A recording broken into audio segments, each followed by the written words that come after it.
Welcome to the Rim Break Rodeo. We hope this video helps. You begin by inspecting the blind type and how it mounts.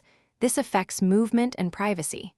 Lower the blind fully, then position it so slats sit horizontal. This reduces direct sight lines.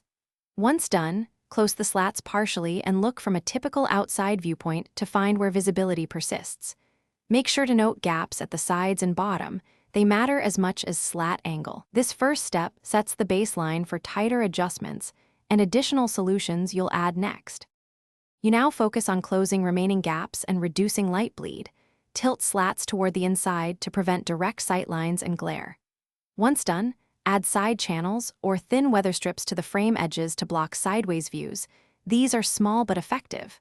Next, layer a lightweight curtain or interior shade behind the blind to increase privacy and soften light. It also improves insulation.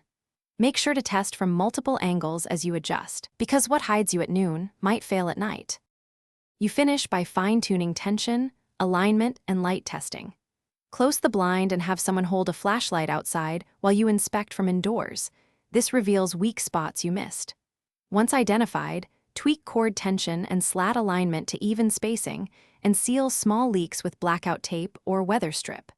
If problems persist, consider replacing with a higher opacity blind or adding a secondary layer. One troubleshooting tip: persistent reflections often mean you need both angles.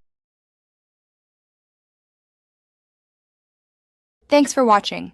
Consider subscribing if we helped you.